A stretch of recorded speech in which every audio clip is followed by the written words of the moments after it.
19th Annual D.I.C.E. Awards. And now, your host, Pete Holmes. Hello, everybody. Hello. Welcome. Clap for yourselves, everyone. Good to see you. Are you guys excited? I'm excited. It was nice to hear you cheering for those great games. So many of my favorites in there. It's thrilling to be here. And how about a round of applause for Noodle House, who made that montage video? If there was an award for best opening video for an award show, they would probably win. But we're mostly just going to do game stuff. Is that okay? Officially, everybody, welcome to the 2016 Annual D.I.C.E. Awards. Clap again! Clap again! Put down your dinner rolls. Let's fuck this shit up. I am your host, comedian Pete Holmes, or as you may remember from last year, the guy that looks like lesbian Val Kilmer. That's me. For those of you paying attention, yes, that is the same joke I told last year, but in my defense, I still look like that. I'm either a fat version of young Val Kilmer or a really thin version of current Val Kilmer. You'll go with the latter? Thank you, sir. We are here obviously in celebration of one of my absolute favorite things. It's an honor to be with you here tonight, video games. And I, for one, am so happy to see the art form get some of the recognition it deserves. Every year it's a thrill to be here. So clap for yourselves. It really is an honor. I can feel it in the air. This is just the cut scene you wish you could skip. I see some of you miming mashing B. It's not going to work. I have to do some time up top.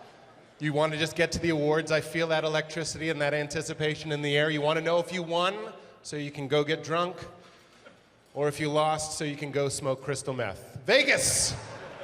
Vegas! But they asked this guy to do 12 minutes up top, so I'm going to do a loose 10. You can pad it with laughter or not. That's really up to you. It's like Mass Effect. You kind of choose how this goes. I like award shows. I think it's always funny when people win an award, they often thank God, and then they'll point up to the sky, because that's where God is. They want to go, thank you, Lord, and there he is. But what's weird about that is we're on a planet, 360 degrees, which means the sky is that way too. Oh God, I hope one of you is stoned. The sky is that way too. One of you is baked. Like, no! That is why it's always been the dream of my life to win an award like a D.I.C.E. award, come out and just be like, I want to thank my Lord and Savior, Jesus Christ. In your face, Satan. Speaking of Satan, it's great to be here in Las Vegas. Everything's so shiny, everybody's so dolled up. Gives you a little preview of what Washington, D.C. will look like if Trump wins. He's not going to, relax. That is my one Trump joke for the evening. You know if he does win, we're all going to get our tax rebate and chips, though, right? That's gonna happen. But speaking of a nightmare election year, thank God for video games. Have we ever needed to escape reality more? I'm not kidding. I love gaming.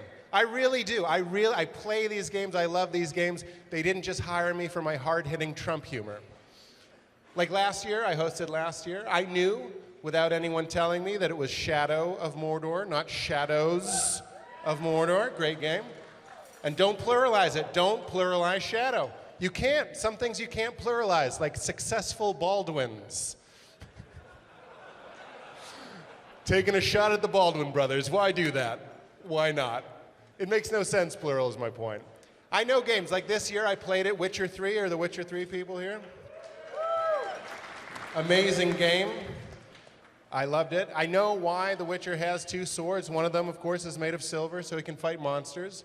One of them is made of steel, so he can cut his gorgeous, gorgeous hair. He's a good-looking man. It's nice. Even the Witcher table didn't laugh. I made a joke for them, and I looked over, and they were like, nah, try harder. I try as hard as I can. It's good to see Orlando Bloom is still working. Speaking of gorgeous hair, Donald Trump. I'm just kidding, I only do one. And the Tomb Raider, Rise of the Tomb Raider, are they here? Oh, right here in the front. My friend, I loved it. No joke against it. It was an amazing game. I knew, though, no one had to tell me it's Lara Croft, not Laura Craft. I know that, Lara. Lara. I've been pronouncing her name back correctly since the first game, back when her boobs were so angular they looked like emeralds. Polygon humor. Know your audience. We've come a long way. I love that game. I felt bad for Laura, though. I really did. She was so cold. There was so much shivering, right?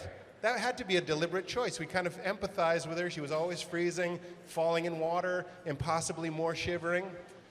I haven't felt that bad for a woman in a video game since the opening of Double Dragon. If you're laughing, you're 30. Just kidding, you're 40. Yeah, exactly. Just kidding, no one was laughing. So many great games here. You should all be proud. So many great games. Life is Strange, Batman, Arkham Knight. One of my favorites, Destiny, The Taken King, not a Liam Neeson movie. I was as surprised as you. Fallout 4, nominated for Game of the Year. It's amazing, Fallout 4. Is Todd here? I talked to Todd earlier. There you are. How's it going, man? Love the game. I'm actually from Boston. I didn't tell you that. So it's nice to see all it took was a bath of rain and fire and radiation to make Boston slightly less racist. That's nice to see. Ori the Blind Forest, where are you guys? In the back. I want your drugs. That's not a joke. Please give me your drugs. That is the most beautiful game I've ever played. It was so beautiful, I actually felt bad for the forest not being able to see it. It's a blind forest, folks. Vegas! I'll enjoy them if you don't. I don't give a shit. The only way that forest could be more impressive is if it played piano. Thank you very much. Thank you very much. Blind forest humor. Splatoon. Where are the Splatoon folks? Great game. Great game. Great name. I love the idea of combining a title of an Oliver Stone movie with the word splat. We take that hard-hitting thing and we got Splatoon. I love that so much. I think we should see more of this in video games. We could have Bloodborne on the 4th of July. We could do that. Mashup. Wall Street Fighter 2. Anybody? Wall Street Fighter 2. There's one more coming in hot. Earthworm JFK. That's my favorite joke. That is my favorite. If you're not laughing, you're not picturing Earthworm Jim in the White House. That's your fault. But the one thing that I love about every single game that every single one of you worked on is that video games make a world like the world, only better. It's the world that I wish we could all live in. That's because of you guys. Because there's order, there's structure, and meaning. We all live in this world wondering if there's a creator. In your world, there is. It's you. You did it and made a world that I want to live in thanks to you guys. When you're playing a game, there's meaning and structure. For example, there's a part of a map that you're not supposed to go to. It's always covered in debris. That's nice. That's how you know. Hold off. You're not supposed to go over there. In real life, there's nothing stopping you from just strolling into Camden, New Jersey. Where was the debris? Nothing stopped me. I'm in Camden. Speaking of Camden, New Jersey, in the far more habitable Fallout 4, there's a dog. And there's a better dog than real life. In Fallout, my dog will go and find treasure. In real life, my dog just finds the shit he just took and eats it. These are the jokes, guys. We'll wrap it up in like 30 seconds. If you have a special laugh or a clap you've been saving, not yet, not yet. I'll raise my hand, and that way you'll go, it's done. Lesbian Val Kilmer's wrapped up, and I'm happy. Video games give you checkpoints. You know you're on the right path. There's nothing like that in life. There's progress. There's upgrades. And if there's an upgrade, you're going to use it. In a game, in the world that you create, if you learn a skill, in the next 10 minutes, you're going to have to use that skill. They show you how to shoot through armor. Here's a bunch of guys with armor. Use the skill. That's not how life is. Life isn't that satisfying. Like in high school, I studied Latin. That's yet to come up. What am I going to do, read your money? In the Batman games, there's like detective mode. In Witcher, I shouldn't play to the Witcher guys, I don't laugh. But in Witcher, there's Witcher vision. How badly do I want something like that? I could find my Apple TV remote so much faster if I had detective mode in real life. Do you know how much time I've wasted looking for that tiny fucker? I think we can all agree the Apple TV remote is the clitoris of remotes. I know it's there, and I'm pretty sure it's somewhere in the couch cushions. And honestly, guys, the best part of video games is you can win. You can win. You can't win life. In real life, no matter how much money you get or how much sex you have, eventually the main character is going to die, and he forgot to save. So thank you, video games. Thank you for making a better world that I would like to live in. Clap for yourselves. Are you guys excited to see this show? I'm excited to be here. Thank you for having me. And just like, the Oscars and the Emmys, you know that part in the middle of a fancy award show when the Academy president comes out and bores everyone? You know what I'm talking about? Well, we're not going to do that. No, sir. We're going to bring him out right at the top of the show. Fortunately, he brought a pretty badass +1 with him, so don't bring out your phone apps just yet and ignore him, unless you want to tweet how well I did. Hashtag home sweet homes. Let's get that going. Ladies and gentlemen, presenting our first award, please welcome the co-founder of Ninja Theory, the maker of games like Hellblade coming out, the man who coincidentally had the nickname Hellblade years ago at dance camp, Nina Christensen, and president of the Academy of Interactive Arts and Sciences, Martin Ray, everybody. Give it up!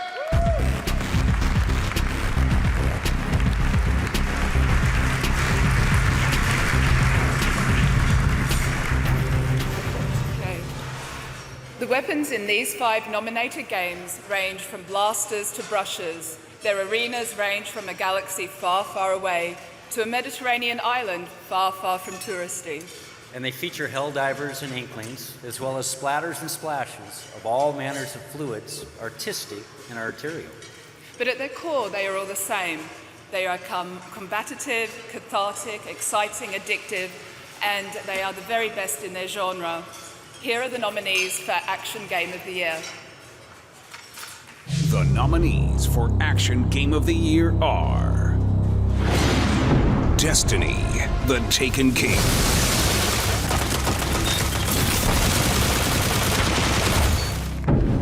Helldivers,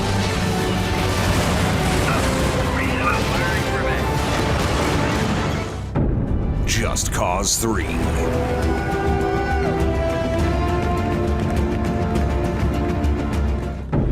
Splatoon,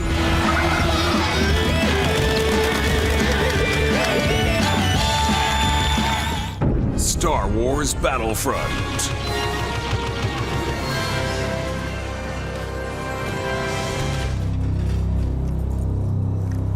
And the winner is Star Wars Battlefront.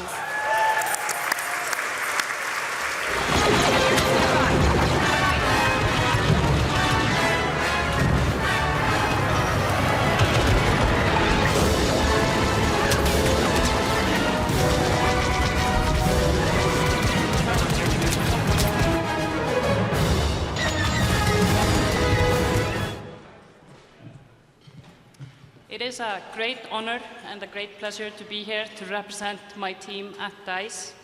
And it's such a privilege to get this award from your peers. So on behalf of my amazing team, thank you, everyone.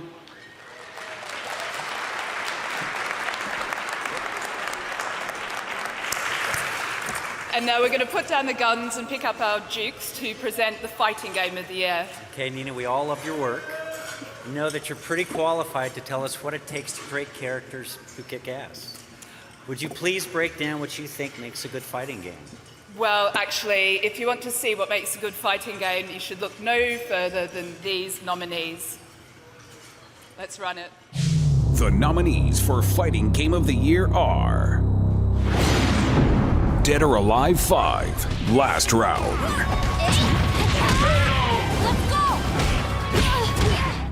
Mortal Kombat X,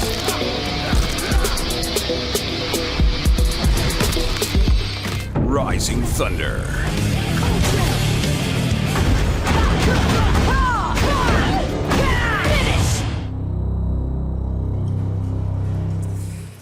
And the winner is Mortal Kombat.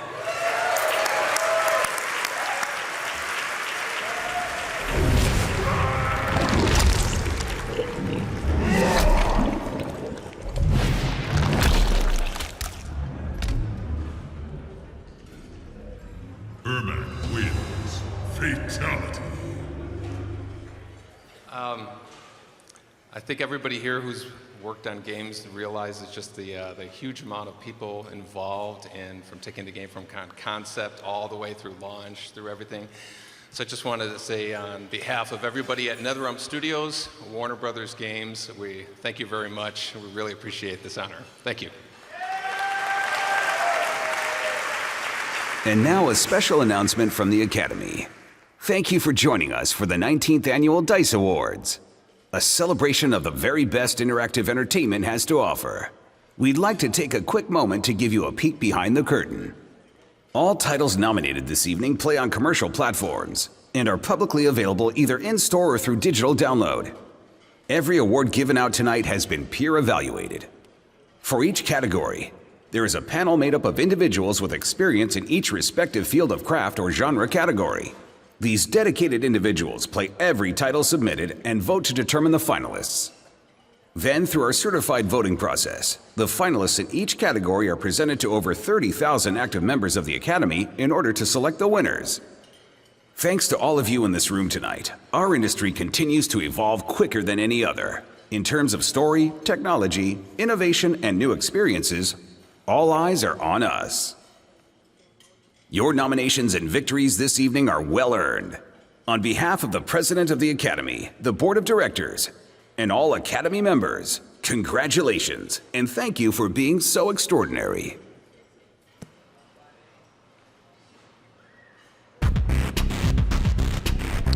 Please welcome two of the people behind the remarkable new game, That Dragon Cancer. The co-founders of Numinous Games, Ryan Green and Josh Larson.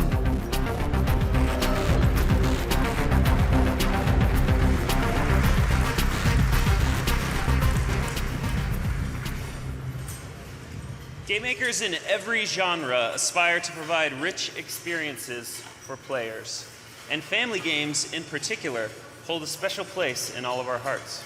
The best family games are dedicated to educating and enthralling, inspiring, and sometimes even healing families in the toughest moments of their lives.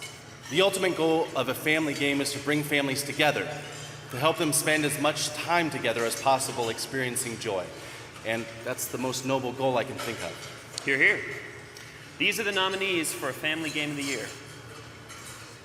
The nominees for Family Game of the Year are Guitar Hero Live,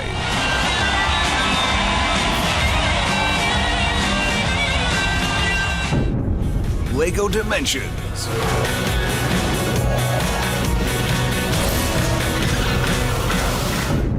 Rock Band 4,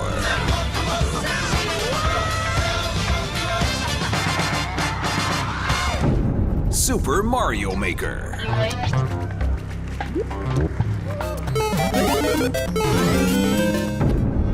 Tearaway Unfolding,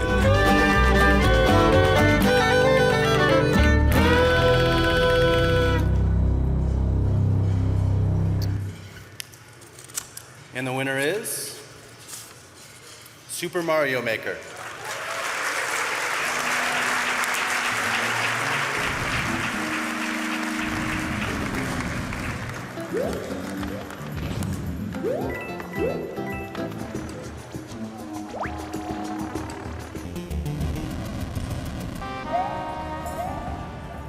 Once again, Nintendo is very, very honored to be receiving a prestigious award from the Academy and all of its members.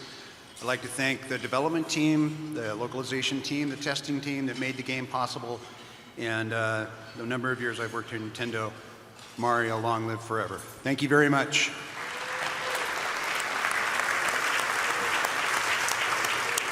Let us now move from the games that bring families together to the games kids play endlessly on their devices to ignore their parents and authority figures in general. Although who can blame them when games are this epic and engaging, even on a very small screen? Here are the nominees for Mobile Game of the Year. The nominees for Mobile Game of the Year are Dominations,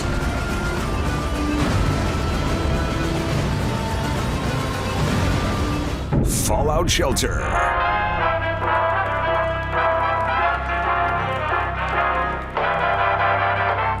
Lara Croft Go,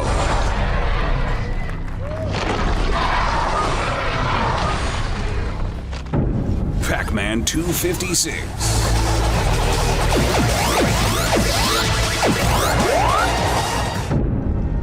The Room 3.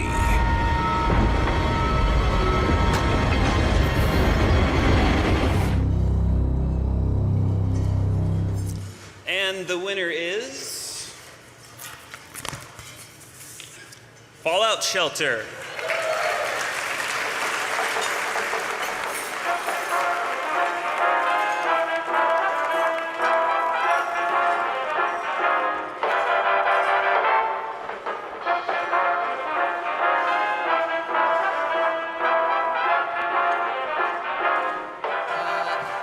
I want to thank the Academy, everyone who voted for us so much.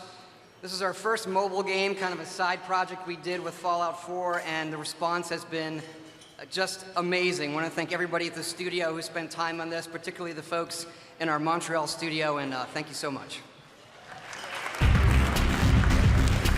Yeah, I want to thank the Montreal team as well as our PR and marketing team and Apple and Google. We couldn't really have done this without them. Their support, making sure everybody knew about the game. I also thank my wife for her support and all the long hours we work putting up with that. And thanks very much.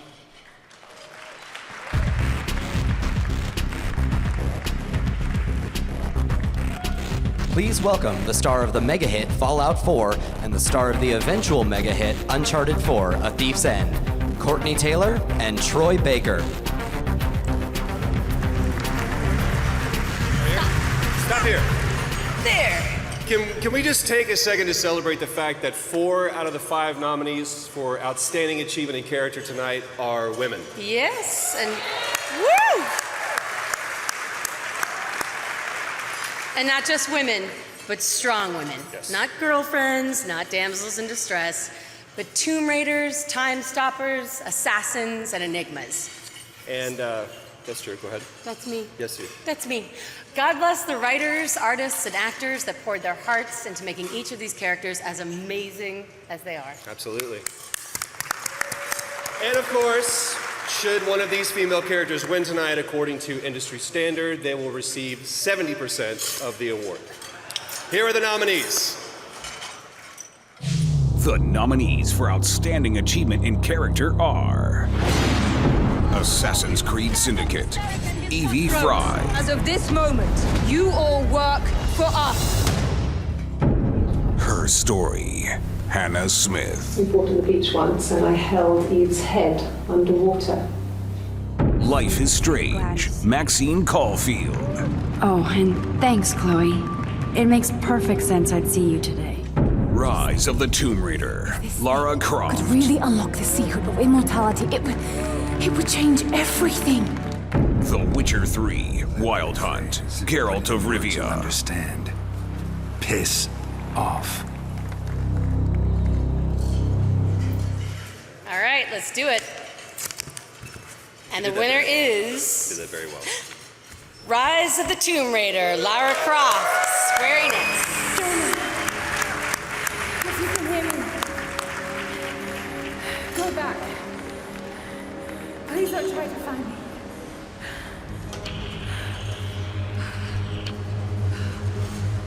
I need to do this alone.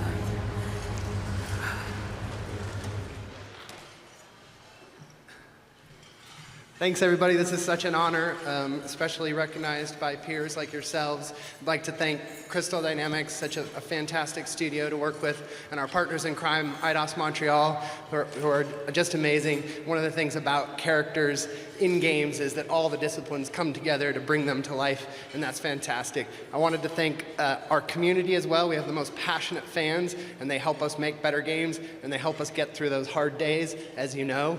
And of course, all of the families that support us in development, because we do work hard and it takes a lot out of our lives. So thanks to all of the families, and thank you, my perfect wife, Stacy. And Camilla, of course, who brought Lara to life. And everyone. You said all the things. I have no. We have a wonderful team of actors who work on the Tomb Raider games, and it's been wonderful working with an actress of Camilla Luddington's quality, and she really helped bring Lara to life. Thank you so much to the Academy for this, and we're so proud to have this from my peers. Thank you so much.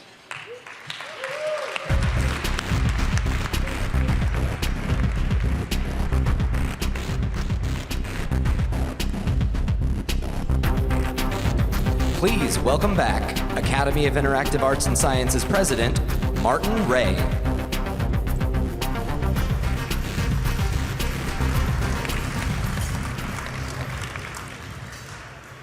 Past recipients of the Academy's Lifetime Achievement Award all shaped our industry in significant ways through their discipline, drive, the beliefs they used to build our business. Who we are today is who they led us to be. Here to present this year's Lifetime Achievement Award, please welcome the Chief Executive Officer of Shiver Entertainment and longtime respected game maker, John Shepard.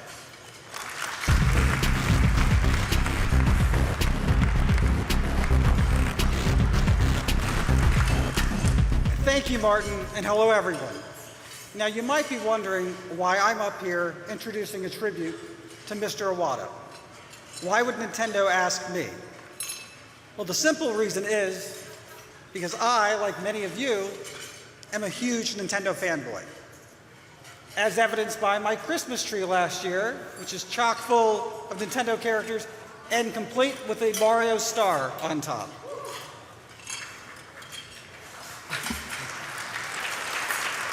You'll like the next one too. I also still love my Game Boy. Though I have to admit, it does require quite a bit more upkeep than the original.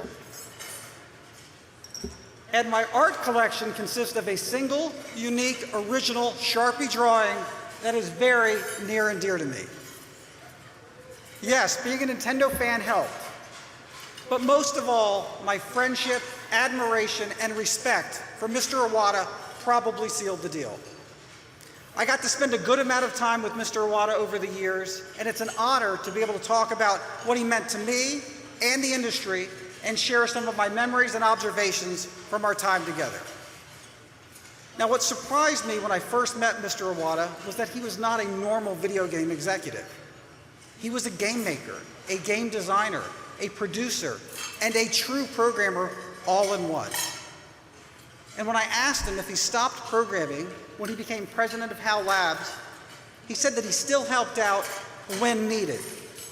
Now, in fact, he wrote code for Pokemon, Super Smash Bros., and Kirby. Now, how great is that? The president of the company not only overseeing and providing management, but also contributing actual 6502 code. He was my hero. Mr. Iwata never gave up being a game maker either, even when he joined Nintendo as president in 2002. He shared that it was very important for him to stay hands-on and be involved, and did so by chairing Nintendo's Software Planning and Development, or SPD. Now, one of the early games that Mr. Iwata championed with an SPD was Brain Age for the Nintendo DS. Mr. Iwata had read Dr. Kawashima's Train Your Brain book and wanted to bring his brain training to the upcoming DS platform. He wanted to change the path of the industry, and he didn't want to just make games for core gamers. He wanted everyone to be a gamer, and he knew that Brain Age would be the perfect title to bring in new gamers. Now, Mr. Iwata had been trying to meet with Dr. Kawashima, but it seems the good doctor was quite busy.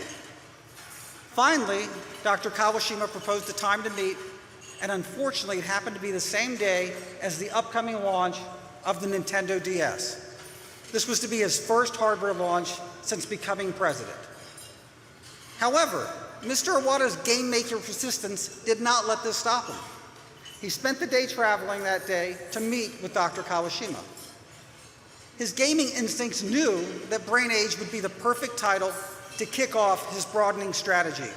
So that day he forged a partnership with Dr. Kawashima rather than bask in the glory of his first hardware launch. Now, shortly after the launch of the Wii, I invited Mr. Iwata to the grand opening of EA's newest studio in Vancouver. The Wii was flying off shelves. It was the must-have item of Christmas 2006, and it was sold out everywhere. yet he was still gracious enough to come visit and spend time with our teams. And while his presentation could have easily focused on the runaway success that was the Wii, instead he spoke about innovation and bringing gaming to the masses. He shared real pictures of people playing the Wii, except they were not the gamers we expected them to be. They were women, families, and senior citizens playing together and enjoying gaming, many for the very first time. With the Wii, he had achieved his goal and delivered on his vision of bringing gaming to the masses and broadening the gaming population. And the Wii reminded us that gaming is all about delivering innovation and fun, something everyone enjoys. And more importantly, it taught us that everyone was a gamer. It was as if almost overnight the industry woke up and realized that the market was bigger than ever before, with many new segments of gamers who just a year before would have never been considered a gamer. The industry went from a couple 100 million gamers to billions thanks to Mr. Iwata's Wii. Now, during my last trip to Kyoto, I got a chance to see Mr. Iwata's office, and it helped me understand what he valued and placed in high importance. It wasn't a grandiose office full of executive decor. Instead, it was chock full of hardware, game discs, and cartridges. It was jam-packed with development material.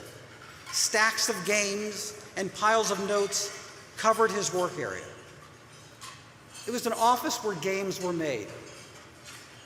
It was the office of a game maker who also just happened to be the president of Nintendo.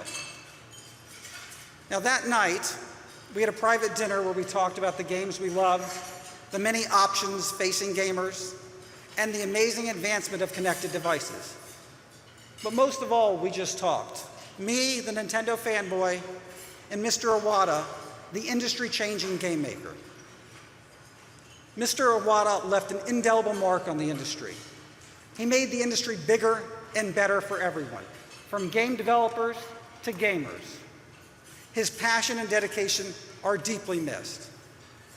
But as game makers, let's keep his spirit alive and remember what he showed us firsthand, that innovation and fun are the true gifts that we have to share. So please make every game count.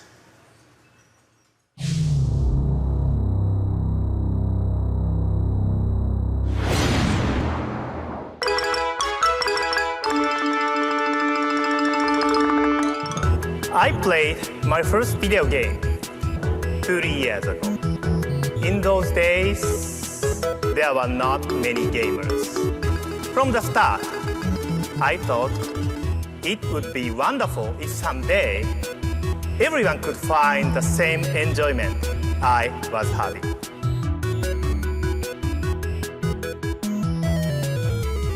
New players showing new enthusiasm are the most valuable prize in video games. Games are for everyone.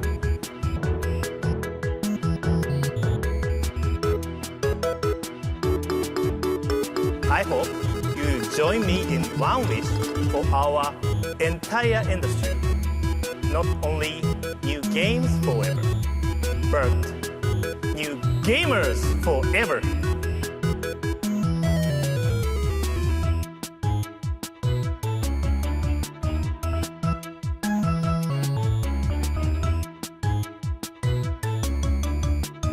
On my business card, I am a corporate president. In my mind, I am a game developer. But in my heart, I am a gamer.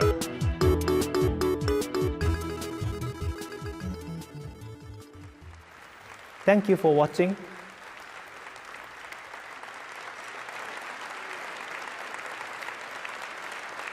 The recipient of the D.I.C.E 2016 Lifetime Achievement Award is Satoru Iwata.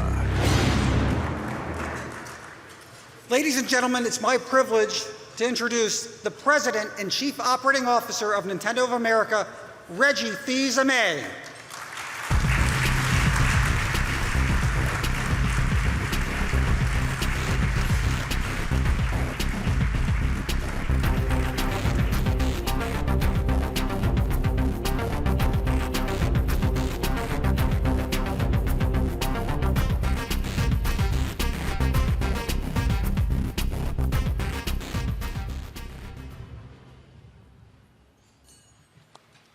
Thank you, John.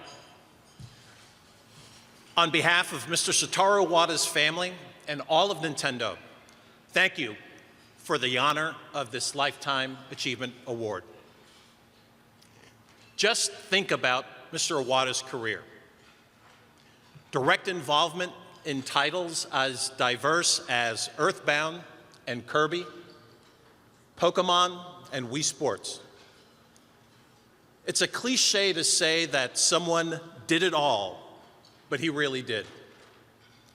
He worked on games for every single game platform Nintendo ever created. Mr. Iwata's been gone for some time now, but I still think about him almost every day. And what occurs to me more and more is how Mr. Iwata left his fingerprints on so many projects. And for that matter, how those impressions changed our entire industry. Earthbound was one of the games he worked on early in his career. And one of the people working alongside him was Shigetoshi Itoi. So he knew Mr. Iwata from way back when. After Mr. Iwata's death, I think Mr. Itoi may have best captured Mr. Iwata, the man, when he said, "Mr. Iwata, you always put yourself second." And that's it. That's who he was. Humble, self-effacing, and incredibly kind. John, I appreciated your Iwata anecdotes, and I thought maybe I could follow up with one of my own. It was a dinner we had in Kyoto, just the two of us, just after I had been promoted to president of NOA. Now, Mr. Iwata did not drink alcohol, but he knew I had a certain fondness for a good glass of red wine or a quality sake. So he arranged in advance to have a special sake prepared just for me. I found out later the Japanese name is Harazaki, quite a delicacy. It's prepared by taking the fin of a blowfish and steeping it in hot sake for about 10 minutes. He had the waiter present it with full formality, and I took a sip. Whoa. Now, well, I worked for Mr. Iwata for over a decade, involving thousands of conversations and phone calls, meetings, emails, and I can tell you that in all that time, I lied to him only once, and that was the time. Because I smiled and I told him I really liked it.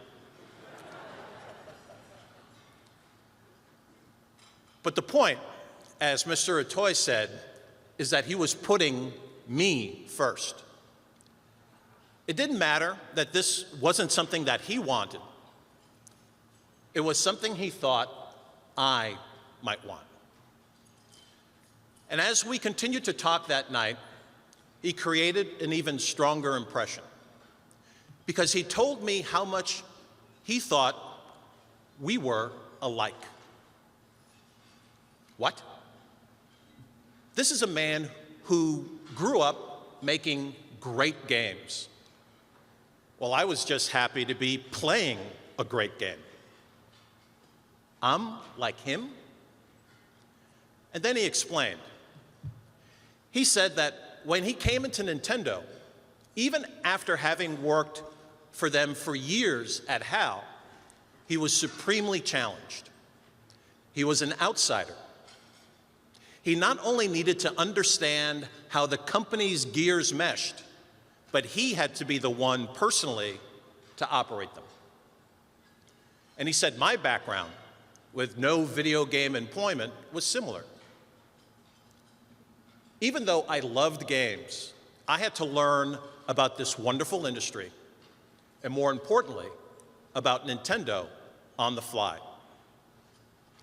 And I can say that was the night when I felt we changed from being colleagues to being friends.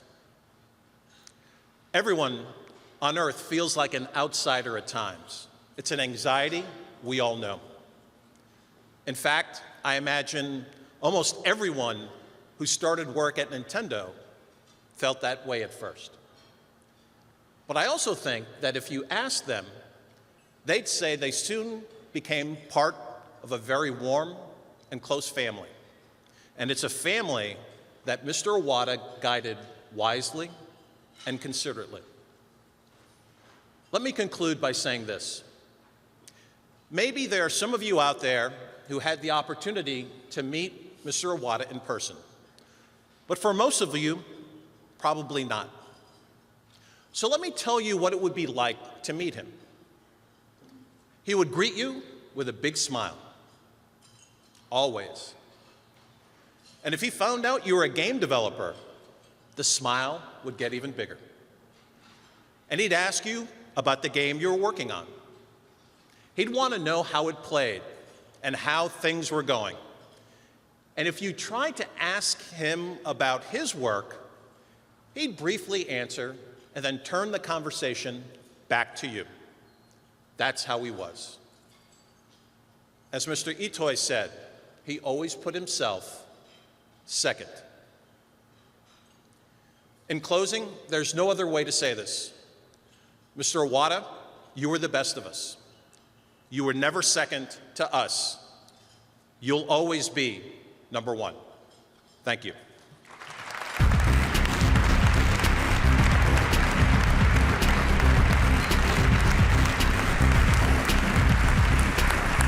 Another round of applause. Wasn't that touching, everybody? That was awesome. That was awesome. You guys doing okay? I'm back, seeing how you're doing. You're all right?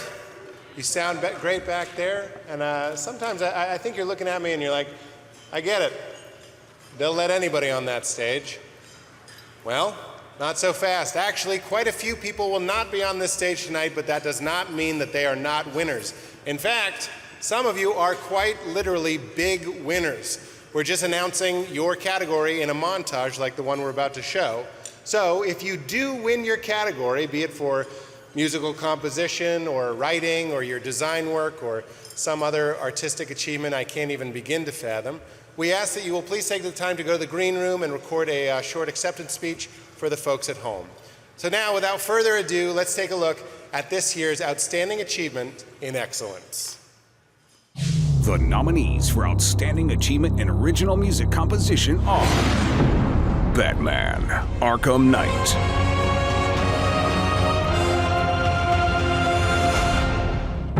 Everybody's Gone to the Rapture,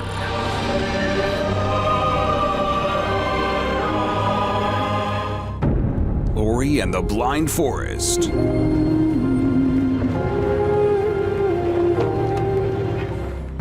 StarCraft 2: Legacy of the Void,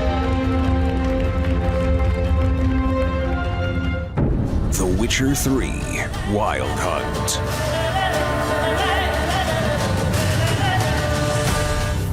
and the winner is Ori and the Blind Forest by Microsoft Studios and Moon Studios.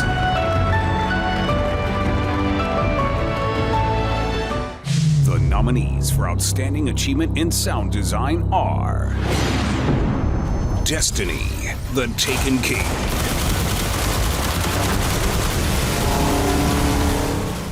The Order 1886,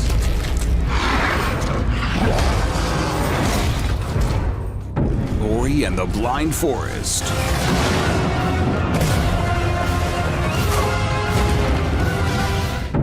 Rise of the Tomb Raider,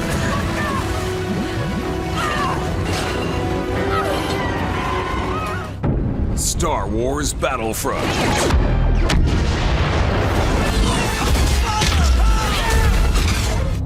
and the winner is Star Wars Battlefront by Electronic Arts and D.I.C.E.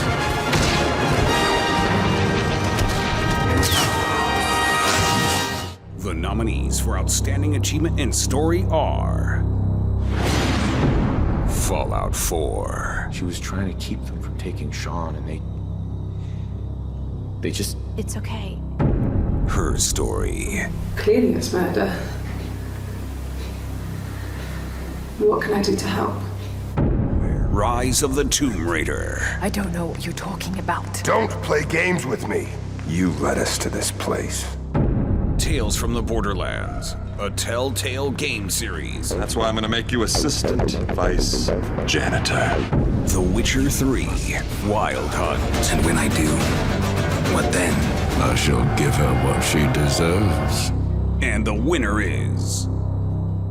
The Witcher 3 Wild Hunt by CD Projekt Red.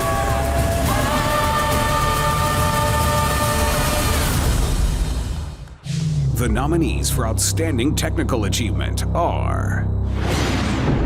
Just Cause 3.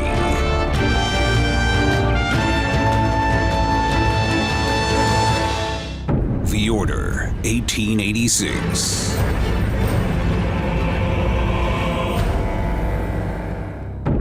Rise of the Tomb Raider.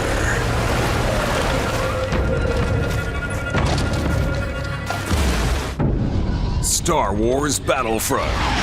TIE fighter incoming! The Witcher 3 Wild Hunt.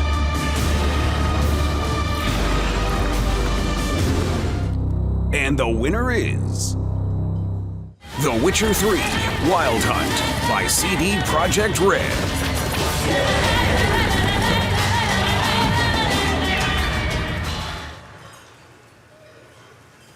All right. Let's have one more round of applause for all the winners there, guys, all the nominees as well.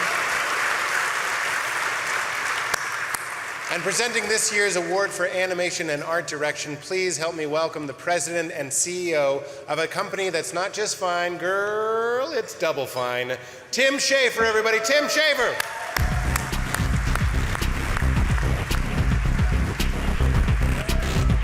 Hello. Hello. Woo! Yeah. It is time to give out the award for Outstanding Achievement in Animation. Now, the producers of the show felt that, pardon me. Producers of the show felt that this category called for something special.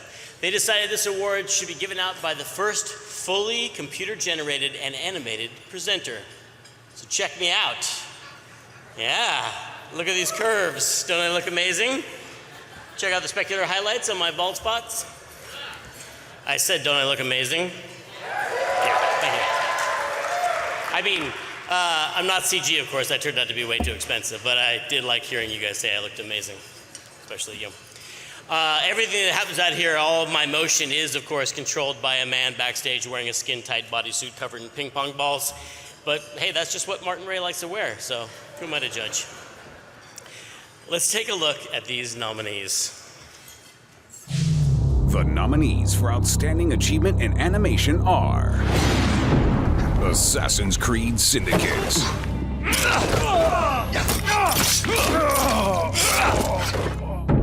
Batman Arkham Knight.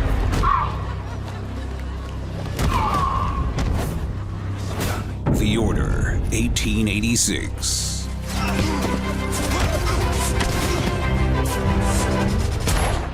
Ori and the Blind Forest.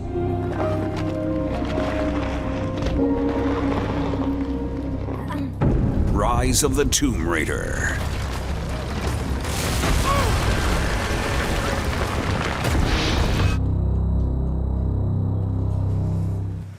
And the winner is... Ori and the Blind Forest.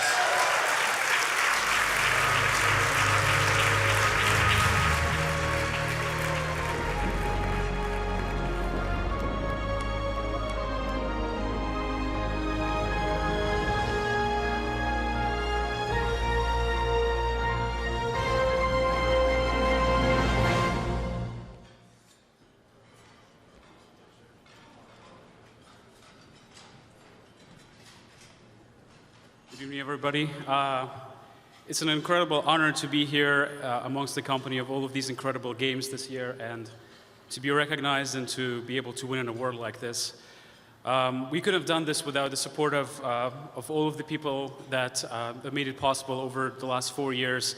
Everybody at Microsoft that believed in us from the very start until the very end. And everybody at Moon Studios that have worked really, really, really hard for the last 4 years.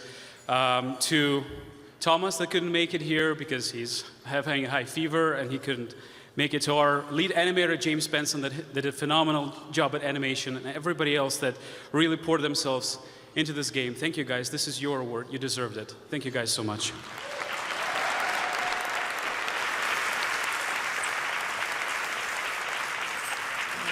Congratulations, that's amazing. Ori looks beautiful. Not a lot of people know this about Ori and the Blind Forest, but that main character, it's all Andy Serkis. It's amazing. Looking at the nominees for the Outstanding Achievement in Art Direction, I see large games, AAA titles, 3D games, 2D games, console and handheld, well-established franchises, and new original IP. There's no set formula for this award, but it is strongly suggested that you include at least one Lara Croft in your game. Of the 5 games nominated, 2 of them have Lara Croft in them, which means she's twice as likely to win as any other character. But she's going to fight herself for the award, just like in the Great Pyramid when she had to fight herself, but she was made of bacon. Remember that? Remember? Or are you just thinking of bacon right now? I got really off topic with that, but let's look at the nominees. The nominees for Outstanding Achievement in Art Direction are Lara Croft, Go.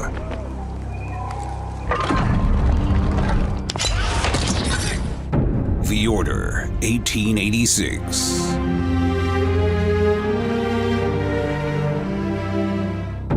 Ori and the Blind Forest.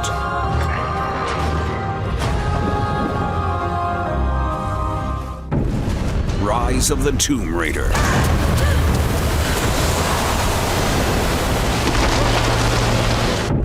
Star Wars Battlefront.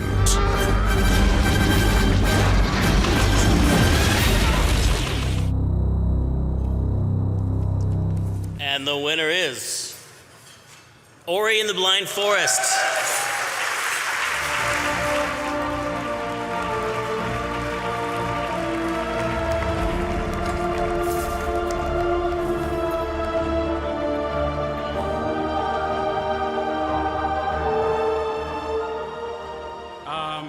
We were not expecting to be here the second time. This is absolutely incredible. I just want to thank our incredible team at Moon Studios, the art team that has really, really, really poured themselves into making this one of the best games, in my opinion, ever made. You guys watching back home, too bad you couldn't be here. This is your award. You deserve it. And thanks to this Academy. Thanks for you guys recognizing our hard effort over the last 4 years. Thank you guys so much.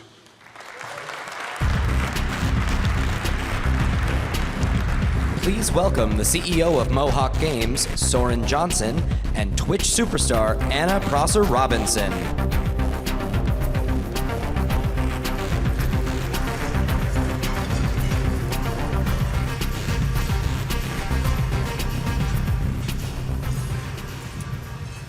A rich, rewarding life, be it in virtual reality or actual reality, requires one to learn, to grow, to improve, to evolve, to travel, to help, to heal, to meet challenges, and in the final analysis, try and be the best version of yourself you can imagine. That's a life worth living. And hey, if you get to carry a big sword or shoot fire from your face, even better. Here are the nominees for Role-Playing Massively Multiplayer Game of the Year. The nominees for Role-Playing and Massively Multiplayer Game of the Year are Bloodborne,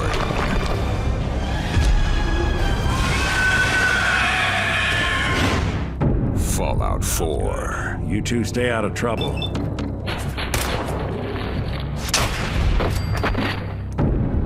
Pillars of Eternity,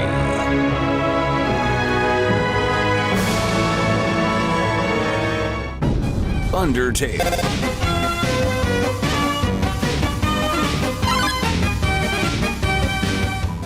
The Witcher 3, Wild Hunt.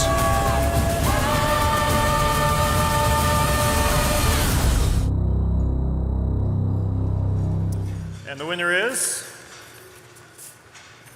Fallout 4.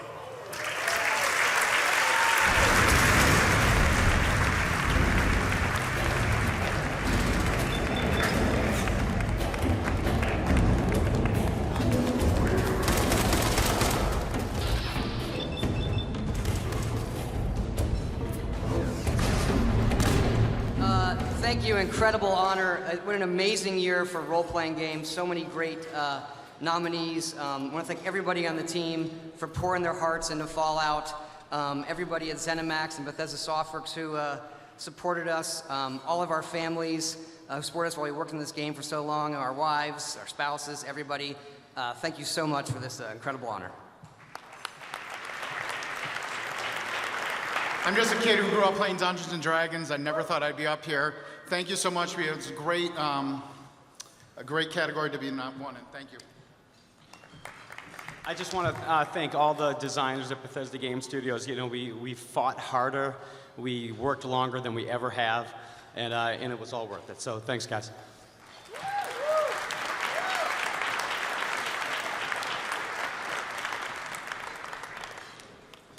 Last list of games were about building characters equipped to take on the world's challenges.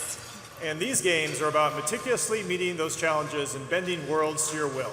Here are the nominees for Strategy Simulation Game of the Year. The nominees for Strategy and Simulation Game of the Year are Cities Skylines,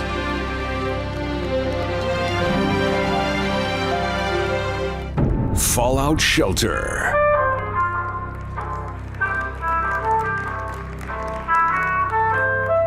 Grey Goo, Beginning construction. Harvester under attack. Heroes of the Storm,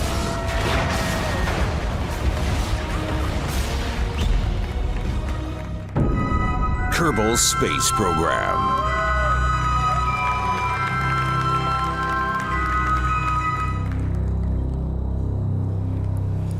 And the winner is Heroes of the Storm. We're all here.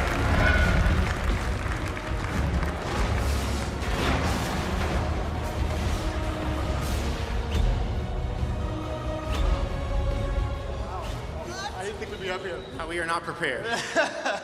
We'd like to thank everybody at Blizzard, the Heroes of the Storm team, a huge team of people. I'd like to thank everybody at Blizzard who supports us, particularly our leadership and our executives who encourage us to take some chances and do some unusual things with our game. I'd like to thank our community. These are the guys out there who are passionate about our game, who are always telling us how to make it better. Thank you so much for all of your support. And we'd love to thank all of you in the game development community. You delight and inspire us every day to try to make better and better games. Thank you so much. We love this. This is a dream come true, making a game like this, and it's great to be honored. Thank you.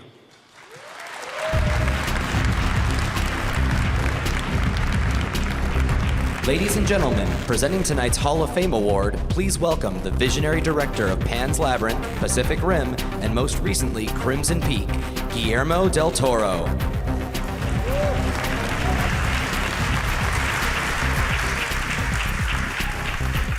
The one thing everybody has in common in these awards is comfortable footwear.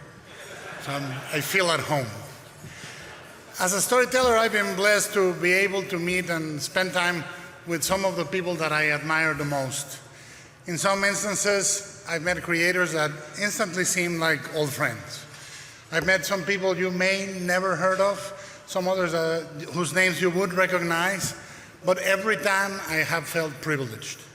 I have met makeup effects artists, actors, directors, obscure carnival performers, automaton makers, magicians, quite a collection.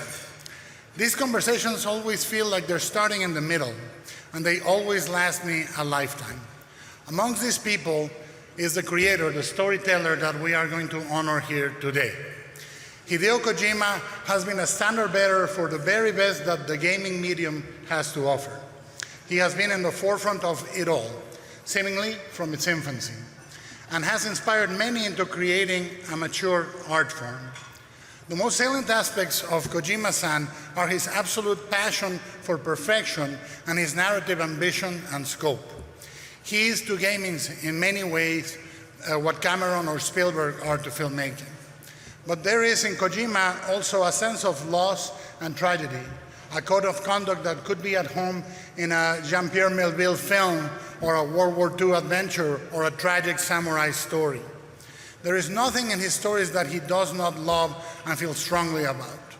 Like a toy maker, a jeweler that crafts with great precision and demand to himself, you can see strands of action, strands of manga, anime, tokusatsu, epics, and existential philosophy.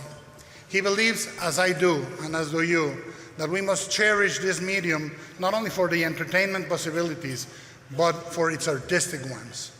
We share the same love for obscure 1960s anime, model kits, mecha, toys, trivial culture that fed our lonely childhood, and things that inspire us.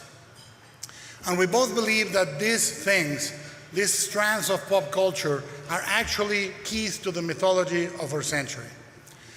Kojima-san is a friend and an inspiration to me. He is thin, so I want to be thin. He's genial, I want to be genial. He proves that an altruistic voice and vision can sing loud and clear above the din of sameness, and that an individual with conviction and faith can manage anything through hard work. Kojima-san is also an awesome pal and a guy that is quite simply fun to hang with. He tolerates my karaoke, strives to drink as much as we do, and when in Japan, he picks the check for the shabu shabu. So that is absolutely amazing. For all these reasons and much more, it is my great honor and privilege to hand this legendary man the D.I.C.E. Awards Hall of Fame Award. Let's see some tape, please.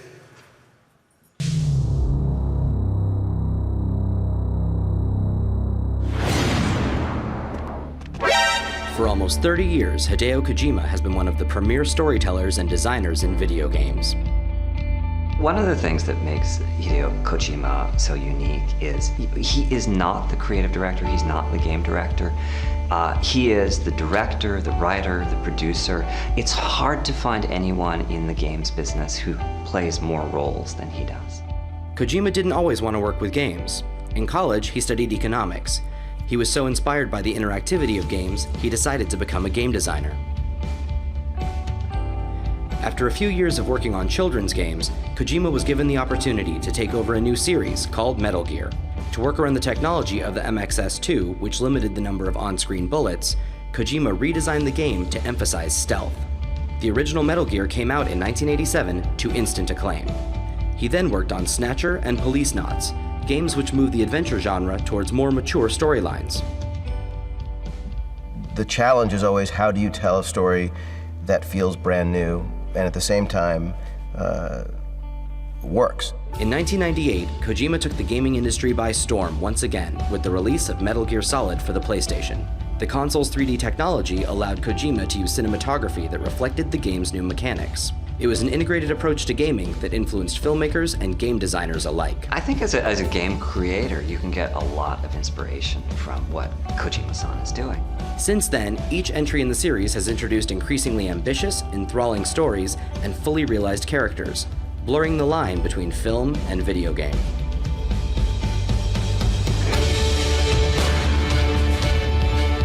Each of his games is a captivating experience, combining his trademark style, ingenuity for game mechanics, and diverse inspirations, from Japanese text adventures to modern Hollywood blockbusters. You get an unbelievable premise, you have incredible graphics, amazing gameplay, great revelations, like unexpected things, the most emotional and immersive experience. These are the things you get in a Hideo Kojima game. The recipient of the D.I.C.E 2016 Hall of Fame Award is Hideo Kojima.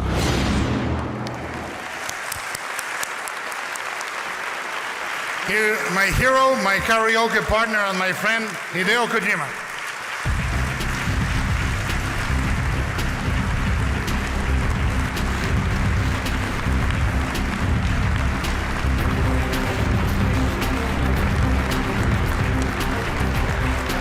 Thank you, Hideo-san.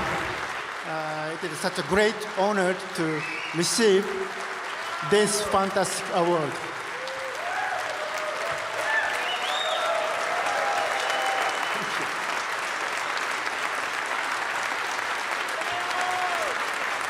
Thank you. Thank you so much. 僕が子供の頃はですね、ゲームデザイナーという職種はありませんでした。When I was a kid, there was no such profession as game designer. 僕の子供の頃の夢は宇宙飛行士になること、動物保護官になること、ロス死刑殺人課の警部になること、そして映画監督になることでした。As a kid, my dreams were becoming an astronaut, becoming a safari ranger, becoming an inspector of LAPD, or becoming a movie director. これらの夢は途中で断念しましたけども、30年前にゲームに出会いました。At some point, I had to give up on all of these dreams, but then 30 years ago, I met video games. それからずっとゲームを作り続けてきましたけど、もう天職だと思ってます。こんなに楽しい仕事はないと思ってます。Ever since I've been making games, and to this day I believe this was my true calling, there's nothing so fun as making games. もうそのゲームのおかげで皆さんとも会いましたし、こんな素敵な賞もいただきました。非常に良かったと思います。Thanks to games, I've been able to meet all of you and also being able to receive this award. そして子供の頃の夢をゲームというのは叶えてくれます。And also, games make true your childhood dreams. ゲームを電源を入れれば、いつでも宇宙に行けますし、動物も保護できますし、刑事にもなれます。Whenever you turn on a game, you can go to space, you can protect wildlife, and you can investigate cases. そして今日僕の大好きな映画監督からトロフィーいただきました。本当に最高な一日です。ありがとうございます。And today, I was able to receive an award from a movie director that I love and respect. Thank you so much. これからもですね、ゲームというか夢を見続けて、生涯現役で作り続けていきたいと思います。ありがとうございます。From now on, I hope I can keep making games while I live and dreaming of new dreams while I'm making games. Thank you so much. Thank you so much.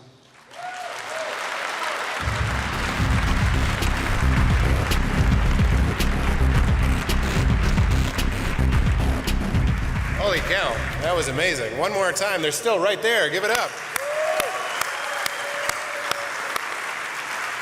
Huge fan of both of those guys. That was a thrill for me. All right, everybody, it's time for our second montage of the night. Sports games, racing games, online games, handheld games. What do these all have in common? They're fun. Yeah? Are they in this montage? Yes? Are other connections up to you to determine? Yes. It's like that game, Her Story. You have to watch this and then decide what it all means. I also suggest you appreciate the craftsmanship on display. Roll it. The nominees for Sports Game of the Year are EA Sports FIFA 2016. Right finish. What a magnificent goal. Kagawa. Madden NFL 2016. Oh, that's better than me. Nope. MLB 15, The Show. Two sweethearts sad. NBA 2K16.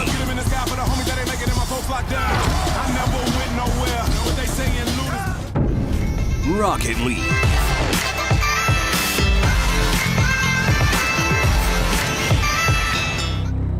And the winner is Rocket League by Psyonix.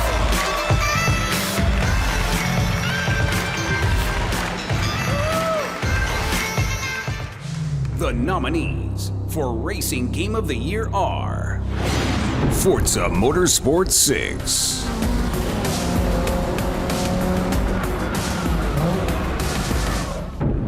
Need for Speed,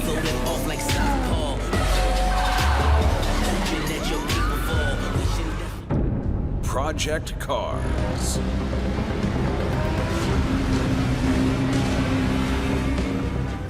and the winner is Forza Motorsport 6 by Microsoft Studios and Turn 10.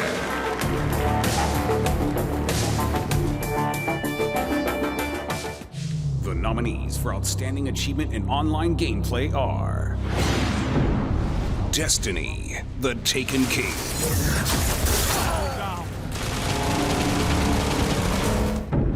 Halo 5, Guardians,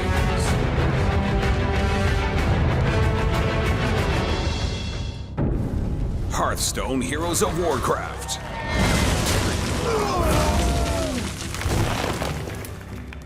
Rocket League.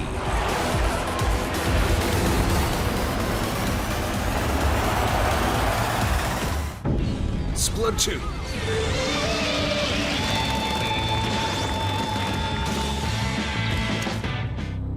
And the winner is Rocket League by Psyonix.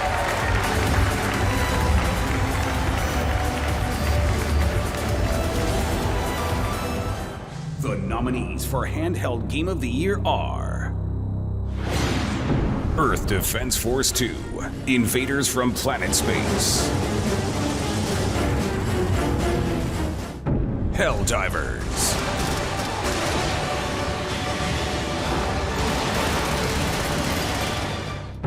Pokemon Super Mystery Dungeon,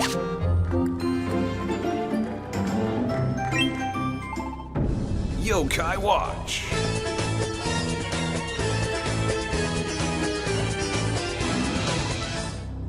and the winner is Helldivers by Sony Computer Entertainment America, LLC, and Arrowhead Game Studios.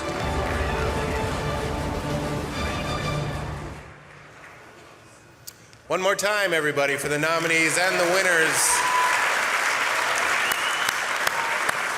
All right, everybody, coming out next to present the Technical Impact Award is the Chief Creative Officer for EA. Please welcome Rich Hilleman, everybody. Rich!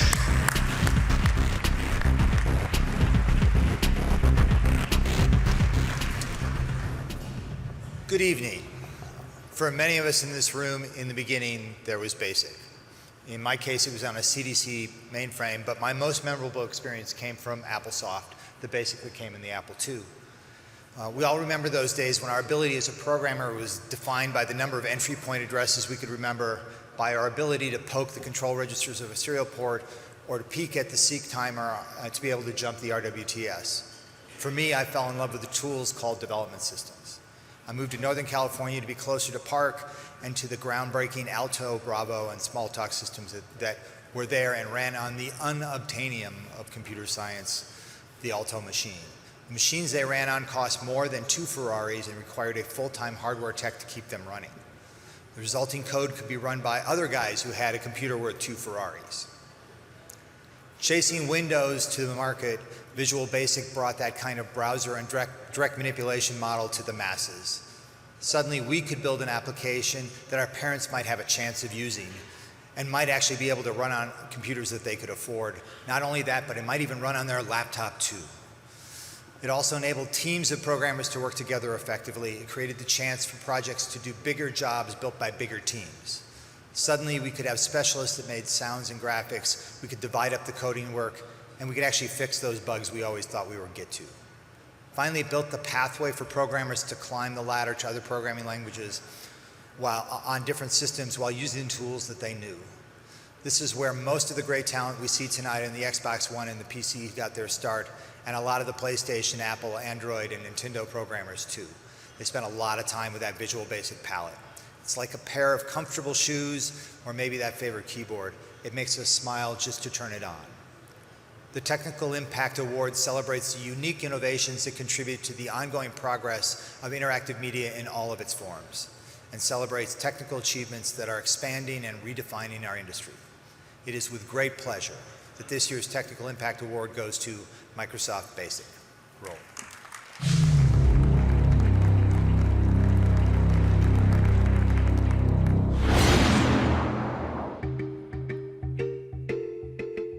When I joined Microsoft, I learned visual programming in Windows before Visual Basic, and it was pretty brutal. I mean, you're dealing in a visual medium when you're creating a user interface, and yet you had no visual feedback as to what was going on. And so you had to spend a lot of time guessing what the problems were, tweaking things. It was just a Byzantine process, really. Visual Basic takes a different approach. You'd had visual aspects to programming before, but Visual Basic was really the thing that brought it all together. It was a brainchild of Bill Gates. He had this product called Ruby, which was a forms package. But he also knew that we had Omega with a killer embedded BASIC, and he saw that there was an opportunity to marry those two things together. Visual Basic was a groundbreaking way of exposing programming to the masses. Visual Basic took Windows programming and it boiled it down to those abstractions like button, picture box, and enabled anyone who had an idea about that type of thing to make an application. It was the easiest way to program for Windows. It was so obvious. Once you saw it, you immediately got it. One of the things that Visual Basic added to the language was this event-driven programming. So you could let the Visual Basic runtime handle a lot of it and then just only handle the pieces that you actually needed. It really allowed you to prototype things so much quicker than you used to be able to in the past. You were able to create a bunch of early games very quickly. I got 2 games in the second entertainment pack. I wrote Rodent's Revenge and Rattler Race in Visual Basic. I wouldn't be surprised if a number of the people that are writing sort of video game engines like Unity and things that are out now got started in Visual Basic, and they're kind of taking that same ease and approachability and they're building it in there. It breaks down sort of the wall of programming. It makes it approachable where kids can pick it up and they can be productive almost immediately. They could write games, they could build things that their friends could use. As that sort of wave comes up through schools, I'm really interested to see how that affects the programming world. It's going to be an interesting thing to see it develop.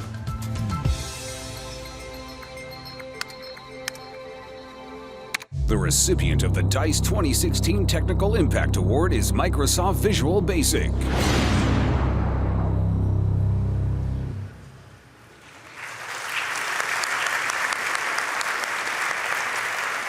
Ladies and gentlemen, to accept the award, please welcome Scott Ferguson.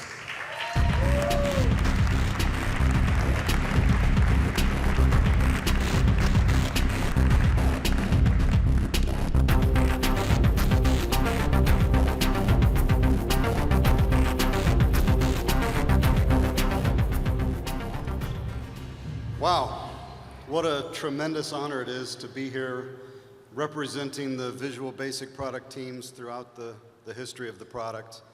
And thank you to the Academy for recognizing their efforts. I do know a little bit about programming in BASIC. My college roommate and I, using a cassette BASIC from an upstart company called Microsoft, wrote one of those early versions of the Star Trek game. Do you remember that one where the short and long-range sensor scans scrolled up on the screen? And anyway, that was pretty fantastic back then, but obviously not anything comparable to what you're doing here today. But fast forward about a dozen years to the Basic Language Group, which was responsible for that legacy product that was the very genesis of the company. And this was about the age when Windows 3 was being developed, and Bill smiled down from us from above and said, "Thou shalt." And well, what he actually had was a UI toolkit kind of thing called Ruby. And knowing that we were working on the embedded BASIC technology, he said, sort of suggested politely, could you look into this for me and see what you can make out of it? And thus begat something called Thunder, code project named Thunder, the power to crack Windows, with the task, the lofty task of trying to make programming in Windows accessible to the growing number of users for Windows. So we tried to bring some of the things that were the best of programming environments at the time, and some new innovations as well, into the Windows environment for programming. So things like visual design, actually being able to see and sort of WYSIWYG design your user interface and connect that with event-driven code behind it. Of course, there was the basic language itself, which has always been considered easier to grasp by many and embraced very widely in academia. So we had also things for the first time like properties and events of objects and methods and things you could work with more easily and understand more easily. So we took some things from Quick Basic too, if you remember DOS Quick Basic, things like instant compilation and edit and continue that were pretty good for rapid programming development. So we tried to take all these things and bring them together into Windows for the first time and make things more accessible for Windows users. So it really kind of thrills me to stand here and think that many of you out there who are developers and and probably the younger developers, Visual Basic may have actually played a part in your growth and development as a coder. One of the first things you might have experienced as you learned programming, and in some small way contributed to the great things that I see being produced here today, the wonderful interactive and highly immersive games that I'm seeing today. So again, on behalf of all the Visual Basic product teams, past and present, I'd like to thank you for this just outstanding and rather unexpected award. Thank you.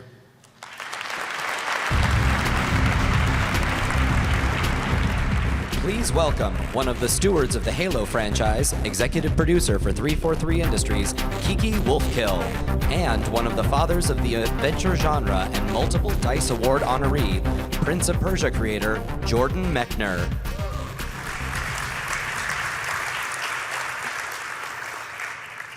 Sometimes making an adventure game can be an adventure unto itself.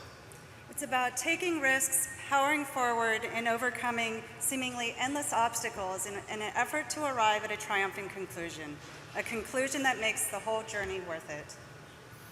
Here are this year's nominees for Adventure Game of the Year.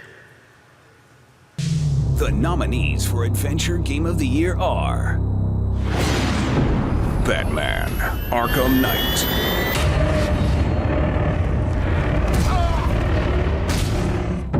Life is Strange. We better find out what's in the principal's office first. This is so cool. Check out that note. Metal Gear Solid 5: The Phantom Pain. Ori and the Blind Forest.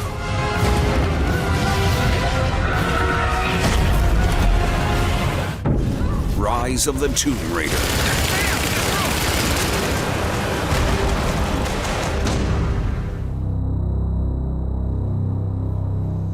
And the winner is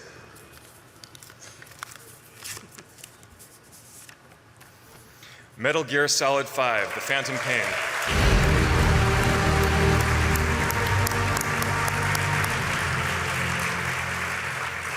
So Konami wasn't able to be here this evening. We would like to accept the award on their behalf and on behalf of Kojima Productions.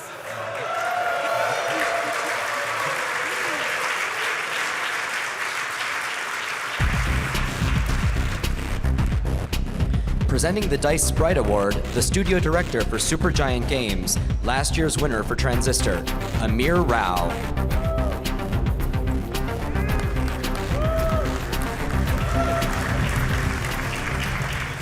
The games eligible for this award were made with smaller teams that have unique visions. Their creators are independent, unfettered by the constraints inherent in large organizations and franchises.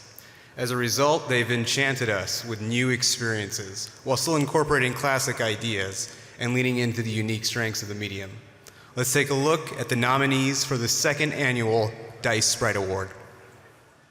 The nominees for the DICE Sprite Award are Galaxy,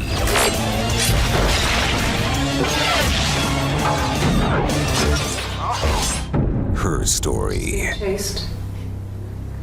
They're trying to catch her because she did something bad. Kerbal Space Program,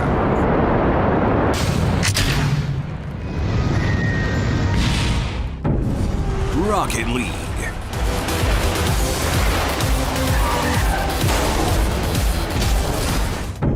Undertale,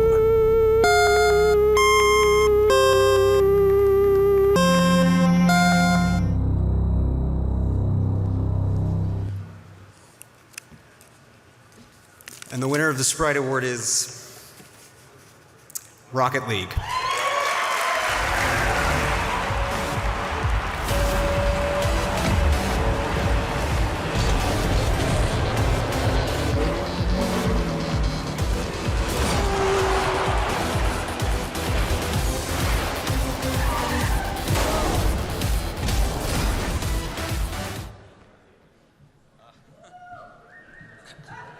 Wow, 3. That's amazing. Obviously, I want to thank the team and their families. Thanks for sticking with me on this.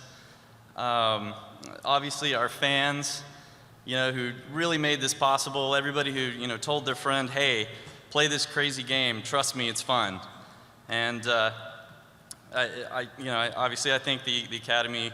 Thank you for voting for us for all these awards. I really appreciate it. You guys are incredible. Thanks.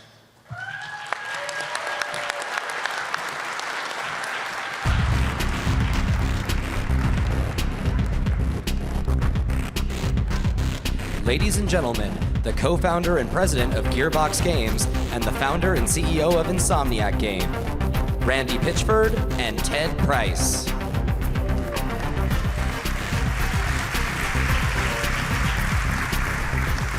Good evening.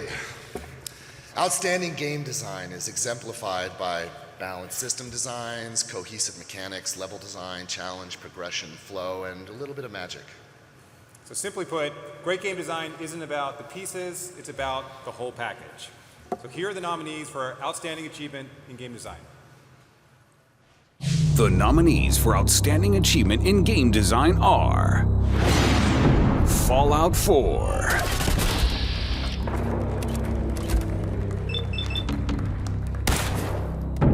Her Story, Well, I don't know. Lara Croft Go,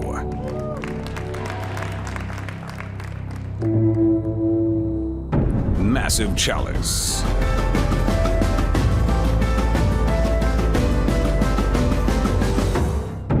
The Witcher 3, Wild Hunt,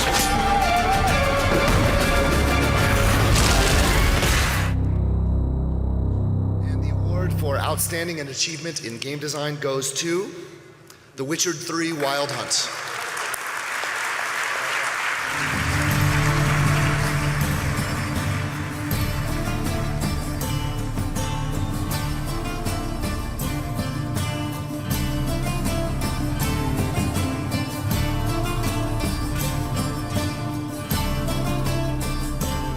Thank you. I'm so proud to pick up this award on behalf of our incredible team in Warsaw, Poland. Thank you very much.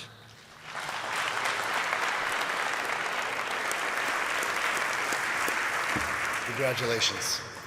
Cartoonist Scott Adams once wisely said, "Creativity is allowing yourself to make mistakes. Art is knowing which of those mistakes to keep." These 5 nominated game directors are clearly masters of their art.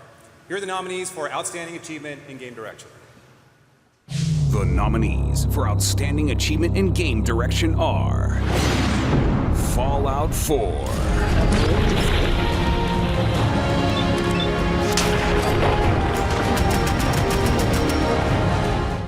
Life is Strange,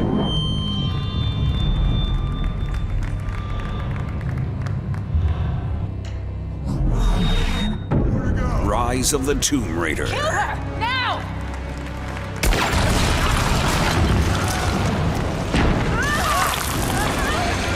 Undertale,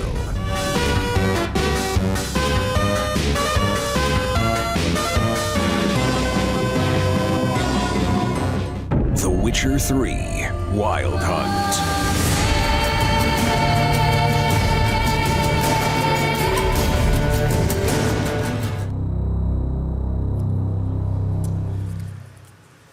And the winner is Fallout 4.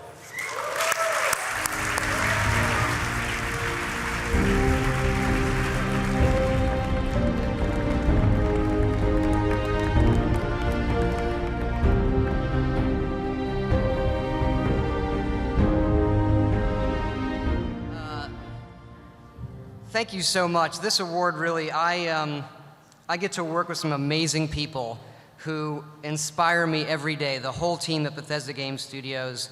The first credit in our game is game design, Bethesda Game Studios. And yes, I get to direct this group, but it is made by all of them, and they poured themselves into this game, and just how much joy it gave us to make this game, and how humbled and honored I am to receive this for myself and everybody in the team. Thank you so much.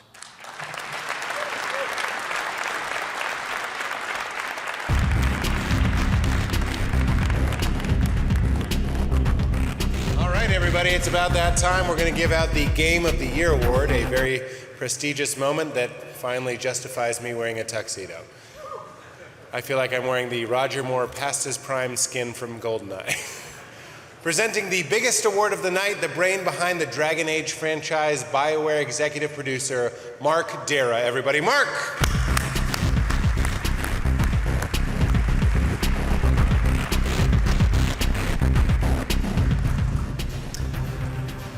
The ultimate goal for any game maker is to see your vision fully realized and then appreciated by the players you made it for. That's what you dream of if you were getting any sleep while working on the game. Anything beyond that, like awards, doesn't really matter in the grand scheme of things. That said, winning Game of the Year, that's pretty amazing. And here's who's up for it this year. The nominees for Game of the Year are Bloodborne,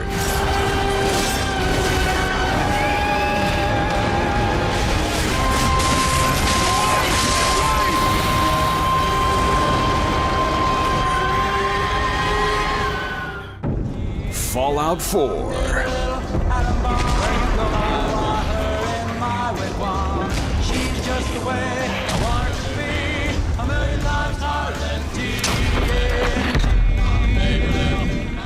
Ori and the Blind Forest,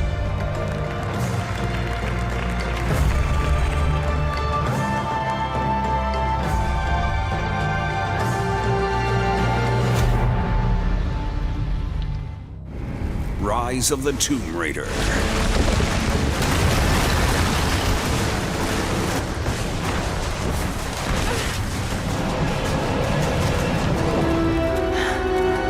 Stunning. The Witcher 3, Wild Hunt,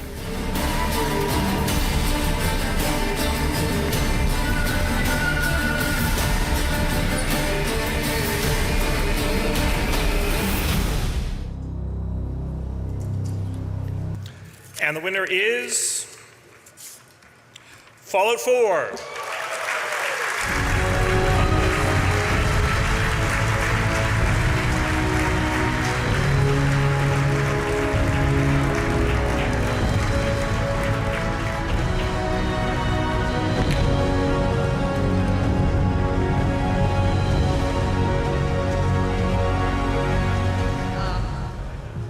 Just incredible. Thank you all. You know, what this game, I said, has meant to all of us and everybody out there. You know, what the Academy has done for us and honoring us over the years. Just really incredible. I want to thank everybody out there for the support of us, not just in this game, but all of the games, our families, to my wife. You know, it's just incredible. We cannot thank you enough for what this means to us.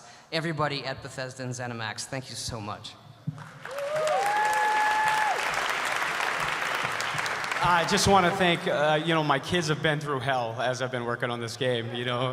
Cullen, Cormac, Connell, Brenna, and my son Connell, who's been texting me throughout the night. This is for you, buddy. Thanks.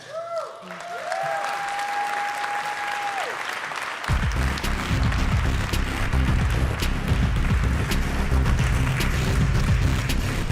right. Here they go, everybody. Fallout 4. Who wants the envelope? You guys don't want this? Who gives a shit? Guys, you were awesome. I really appreciate you being such a wonderful crowd. That is the show. I hope you had fun. If you missed anything, I'll happily reenact it for you at the party, which is going to be at the Foundation Room, where you know, I'll do the whole show for you with body or language. Good night, and thanks for having me. Congratulations to the nominees and the winners. Good night, everybody.